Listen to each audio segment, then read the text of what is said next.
The African debt is in U.S. dollars.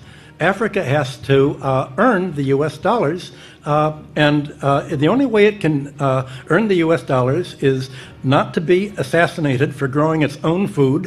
Ghana just unlocked $367 million from the IMF after a year of chaotic spending and near-program collapse. The same country that almost lost investor confidence is suddenly back in favor. But how did Ghana fall so hard, only to rise this fast? And what's the real cost of this rescue? Let's find out. When Ghana's delegation walked into the International Monetary Fund headquarters in Washington this July, the stakes couldn't have been higher.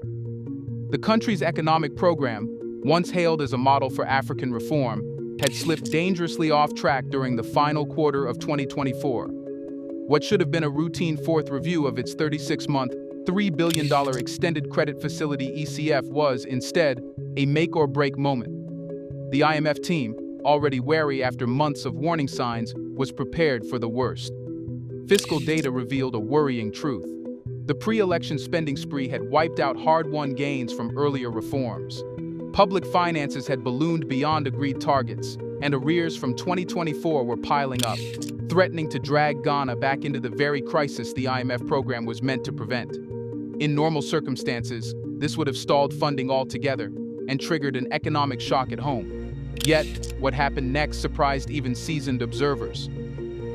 Ghana's new administration, freshly installed after a heated election, presented a bold package of corrective actions that went further than most anticipated. Instead of defending the old spending patterns, the government admitted mistakes and promised sweeping changes.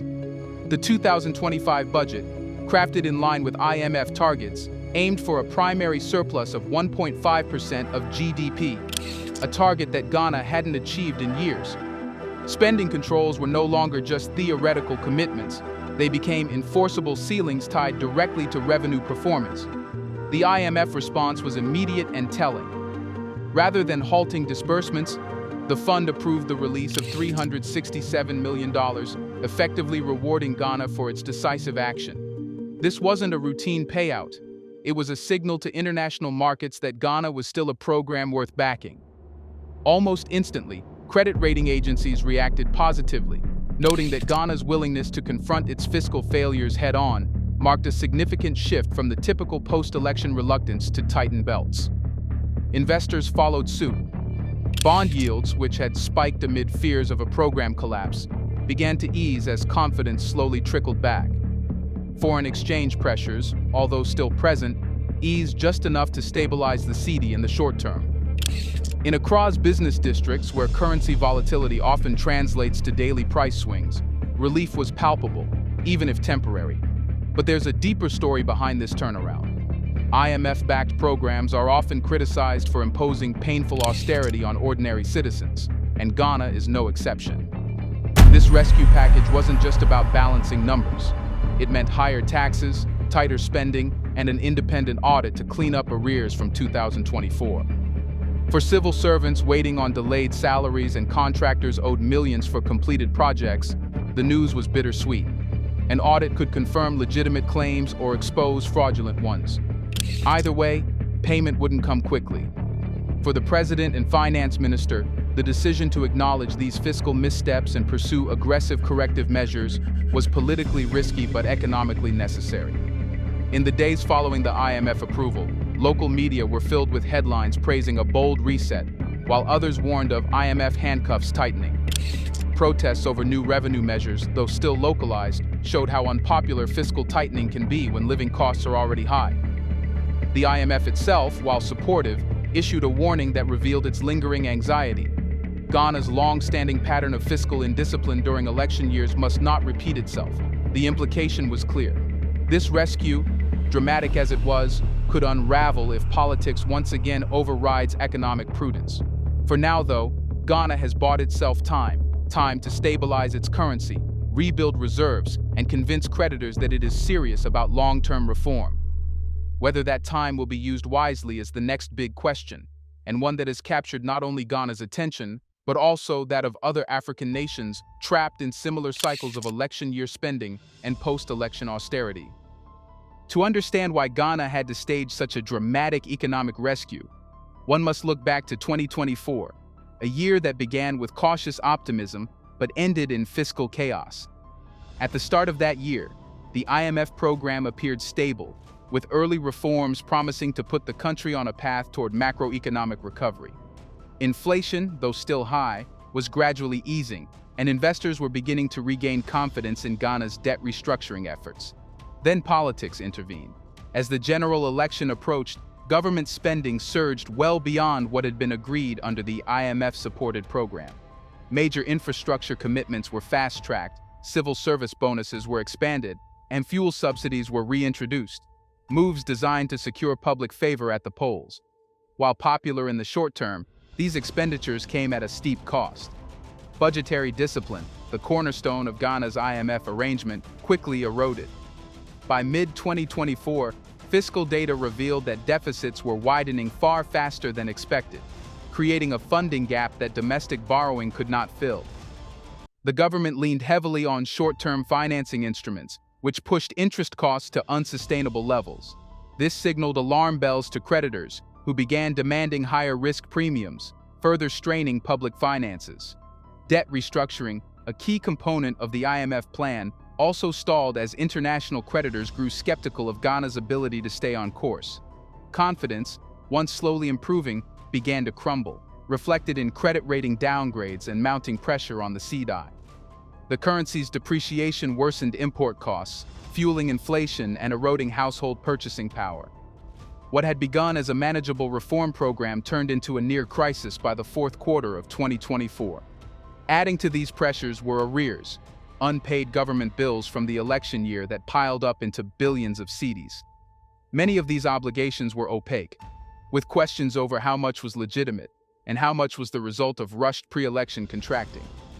The IMF, historically wary of such patterns in program countries, took notice. By late 2024, Ghana's review process, which would normally have been straightforward, was now clouded by concerns about accountability and governance. For ordinary Ghanaians, the shift was immediate and painful. Prices of basic goods rose sharply as the cedi weakened, while businesses dependent on government contracts faced liquidity crises because payments were delayed or disputed. Civil servants experienced salary delays in some sectors, eroding public trust in state finances. All this occurred in an environment where public debate over debt sustainability had already intensified, with some opposition figures calling for a renegotiation or even rejection of the IMF deal altogether. The political context compounded the economic one. Elections in Ghana are fiercely contested, and fiscal policy often becomes a campaign tool. In 2024, that dynamic reached a breaking point. The election spending spree undermined years of prior fiscal consolidation, leading to a structural imbalance that could not simply be ignored by the IMF.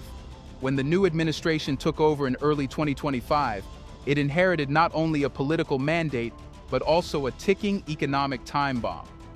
This was the background against which Ghana's delegation arrived in Washington in mid-2025. The IMF had seen similar situations in other countries, where election year overspending derailed reform programs, forcing difficult post-election corrections. Ghana's challenge was not unique, but it was symbolic of a broader African dilemma: how to balance political realities with the discipline required by multilateral lenders. The question now was whether Ghana could shift from this cycle of pre-election fiscal excess to a sustained period of stability.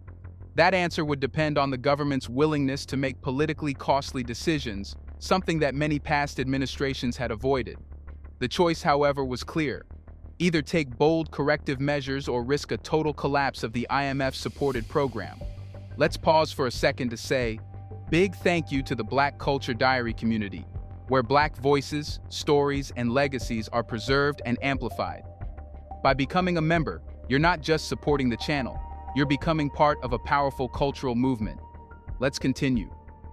When the IMF's executive board convened to decide Ghana's fate in July 2025, there was more at stake than a simple funding decision. The meeting symbolized a test of credibility, not just for Ghana's government, but also for the IMF itself. Could the institution reward a country that had nearly abandoned fiscal discipline months earlier? And if it did, what precedent would that set for other nations balancing economic reform with political survival? The IMF ultimately sided with pragmatism. Ghana had delivered a package of corrective measures that was unusually candid and forward-leaning.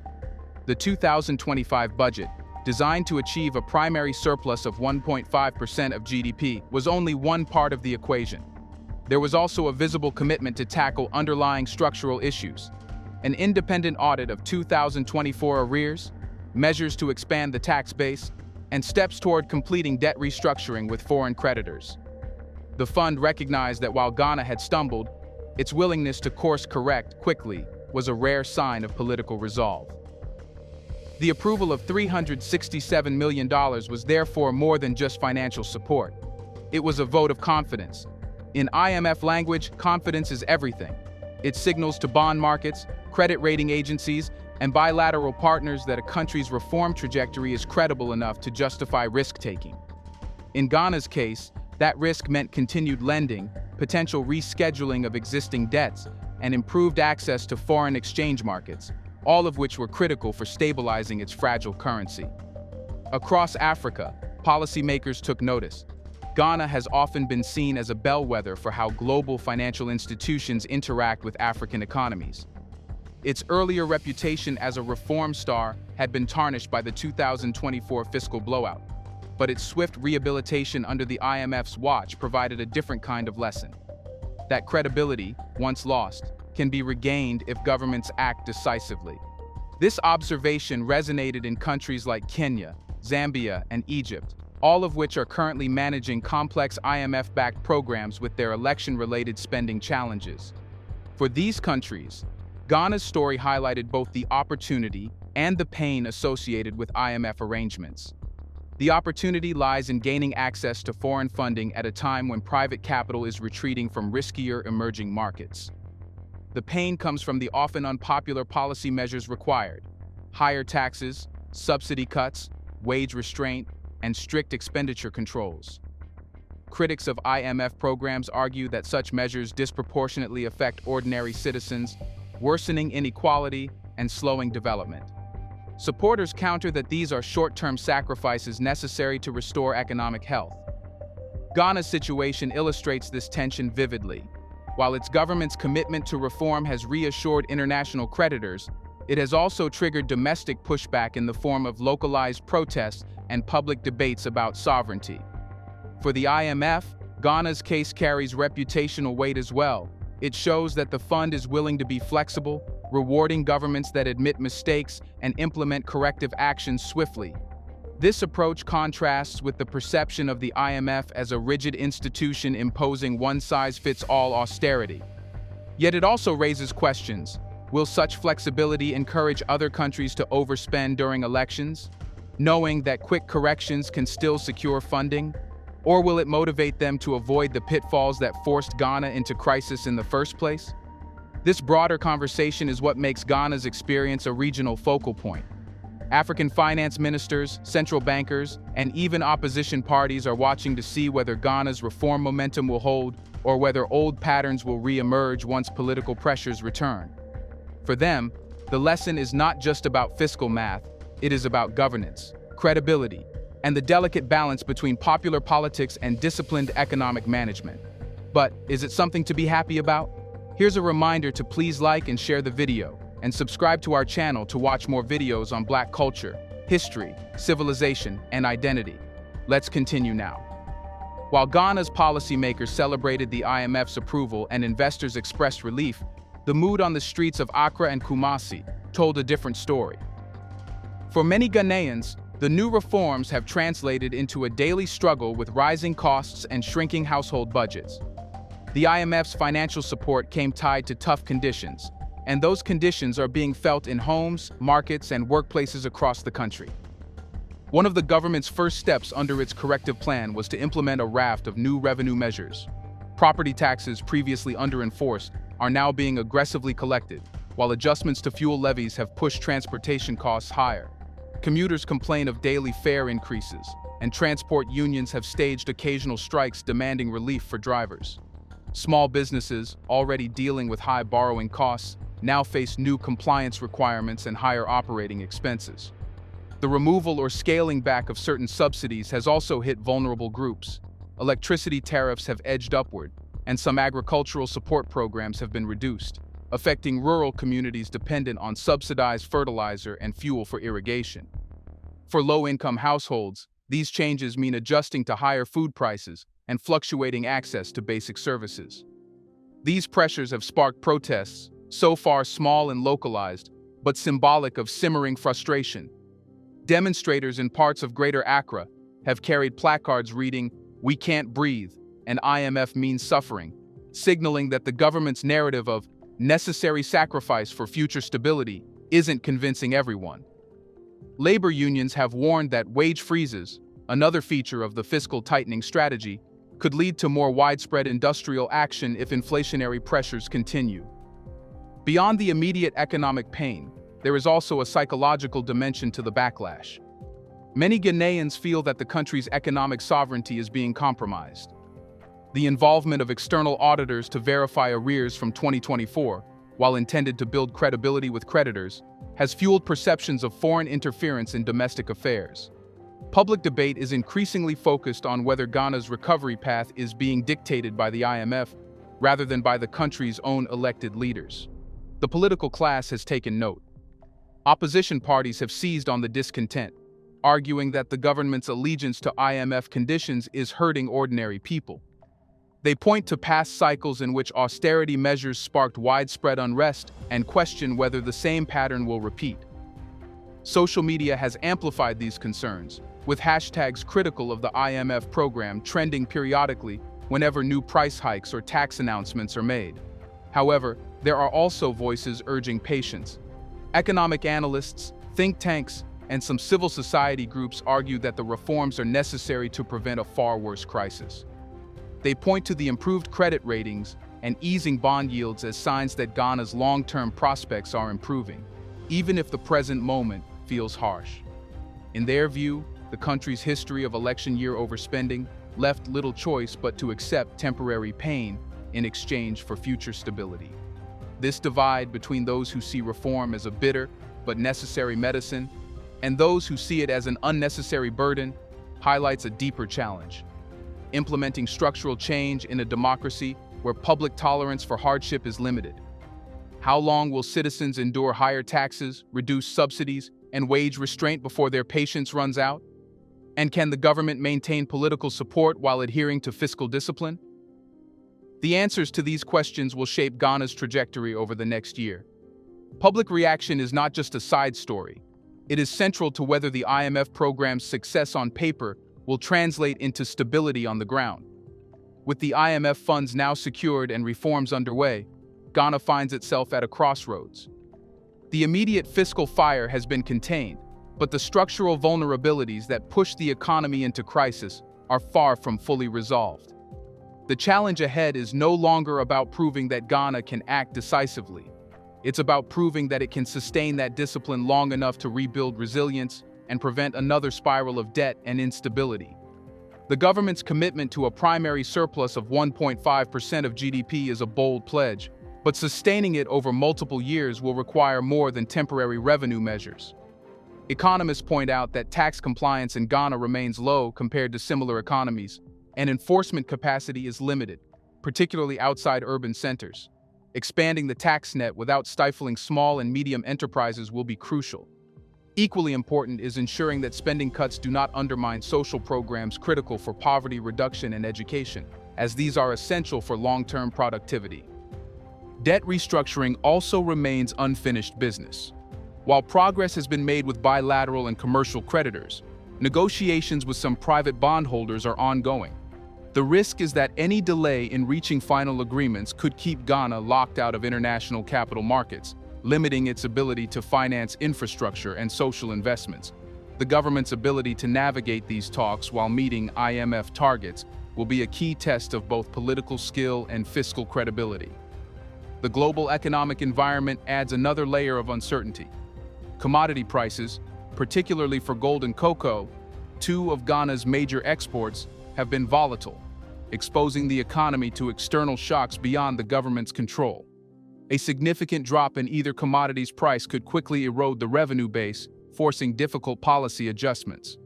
Likewise, global interest rate shifts could affect the cost of borrowing and investor appetite for emerging market debt, including Ghana's. Domestically, political dynamics will be decisive. The reforms, though welcomed internationally, are politically costly. Rising costs of living and wage restraint have already fueled public discontent, and opposition parties are expected to keep pressure on the government ahead of the next electoral cycle. Whether the administration can maintain broad public support while implementing IMF-driven reforms will determine if fiscal discipline survives the next political test or collapses under populist demands. Yet, there are reasons for cautious optimism. Early signs of investor confidence returning, reflected in improved credit ratings and stabilized bond yields, show that markets believe in Ghana's ability to stay on course. The IMF's continued backing also provides a financial safety net and signals international confidence in Ghana's recovery plan. If reforms hold, the country could emerge stronger, with reduced debt vulnerability and a more resilient economy. Other African countries are watching closely because Ghana's experience could influence their approaches to IMF programs. Will Ghana prove that post-election fiscal discipline is possible, or will it fall back into the familiar pattern of election-driven spending sprees and painful corrections? The answer will shape not just Ghana's financial future, but also the narrative surrounding IMF involvement in African economies. Ultimately, the next year will be about execution, not promises. Ghana has bought itself time, credibility, and breathing room. But all of that can be lost if reform fatigue sets in or political pressures override economic prudence. The real question is whether this moment represents a permanent turning point or just another pause before the next crisis. Do you support it, or do you think this is a trap from the IMF? Let us know in the comments section. Is Ghana outsmarting the IMF, or has it fallen into its trap? Do you want to watch more videos like this one? If so, subscribe to our channel and press the bell icon next to it. We have decided to bring videos on something nobody talks about: the Black culture, civilization, history, and evidence about how glorious Blacks have been. Thanks for watching, and until the next video, stay tuned.